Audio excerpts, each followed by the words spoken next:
Assalamualaikum warahmatullahi wabarakatuh. Di sini saya perkenalkan, saya Meli Dwi Suherlina dari kelas TID.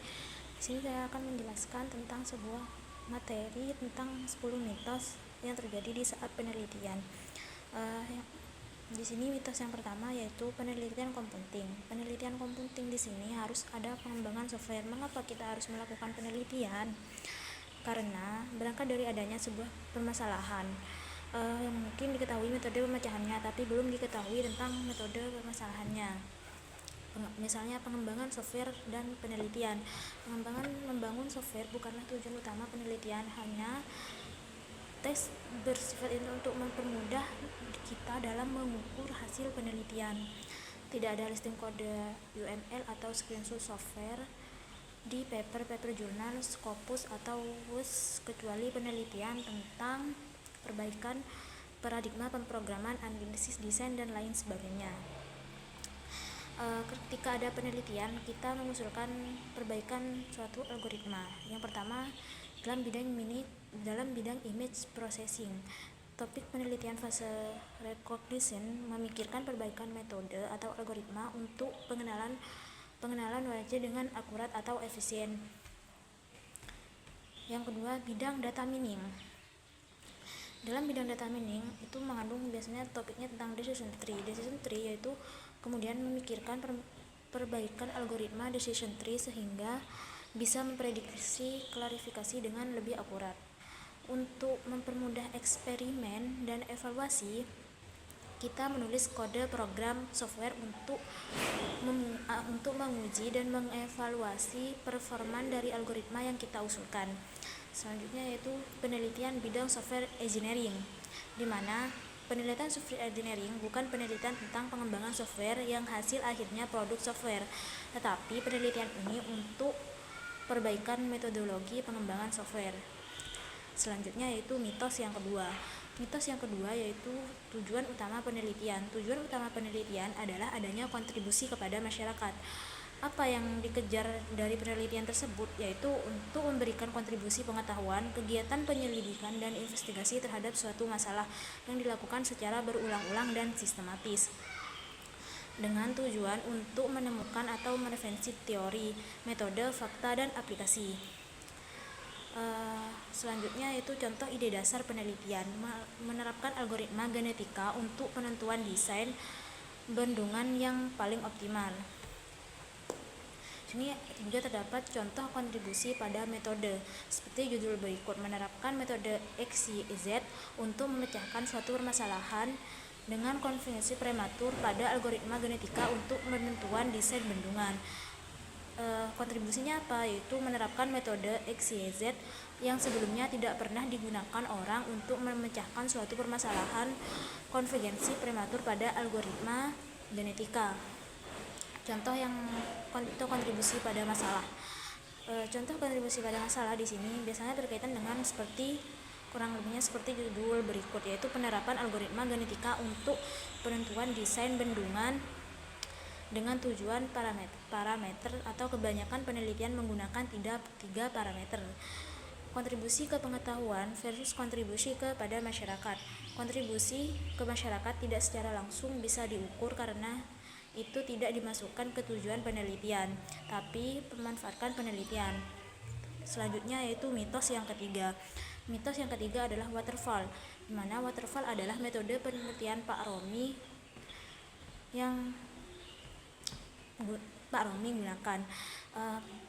Pertama yaitu metode penelitiannya yang Pak Romi lakukan. Yang pertama yaitu penelitian tindakan, di mana studi berupa monitoring dan pencatatan penerapan suatu oleh peneliti yang tujuannya untuk memecahkan sebuah permasalahan. Selanjutnya yaitu penelitian tindakan kelas P3 di bidang pendidikan. Yang kedua yaitu eksperimen, investigasi hubungan sebab akibat dengan menggunakan uji coba yang dikontrol oleh peneliti, yang melibatkan pengembangan dan evaluasi penelitian dan menggunakan uji coba yang dikontrol oleh peneliti yang melibatkan pengembangan dan evaluasi. Selanjutnya yaitu penelitian bidang sains dan teknik. Untuk yang selanjutnya yaitu yang ketiga yaitu studi kasus, di mana studi kasus ini eksplorasi dan situasi secara mendalam dan hati-hati. Penelitian bidang sosial, ekonomi, politik. Terus yang keempat yaitu software, yaitu yang keempat adalah survei, di mana pengumpulan data dari populasi yang bisa diukur dengan cara ekonomis melibatkan menggunakan kuesioner dan interview. Yang selanjutnya yaitu metodologi pengembangan software. Yang pertama, struktur desain. Ada dua, yaitu waterfall method dan parallel development. Yang kedua, rapid application development, yaitu patch development dan prototyping. Yang ketiga, agile development, yaitu ada dua juga, extreme programming dan scrum. Metode penelitian versus metodologi pengembangan software ini bukan metodologi penelitian. Jadi jangan pernah masukkan waterfall, RAD atau agile di bab 3 skripsi atau tesis atau disertasi, karena bab 3 seharusnya membahas tentang metodologi penelitian atau bagaimana metode, teknis, cara, tahapan, dan evaluasi pada penelitian kita. Yang selanjutnya yaitu mitos yang keempat. Masalah penelitian. Masalah penelitian itu adalah masalah yang muncul di dalam masyarakat. Yang pertama yaitu konsepsi masalah penelitian. Penelitian dilakukan karena adanya permasalahan penelitian. Yang kedua, di mana masalah penelitian sendiri muncul karena adanya latar belakang masalah penelitian. Dan yang terakhir yaitu latar belakang masalah penelitian itu berangkatnya bisa dari masalah kehidupan. Yang selanjutnya yaitu studi literatur dan masalah penelitian. Yang pertama, memperdalam pengetahuan tentang bidang yang diteliti. Yang kedua, mengetahui hasil penelitian yang berhubungan dan yang sudah pernah dilaksanakan. Yang ketiga, mengetahui pengembangan ilmu pada bidang yang kita pilih. Yang keempat yaitu menarik dan memperjelas masalah penelitian.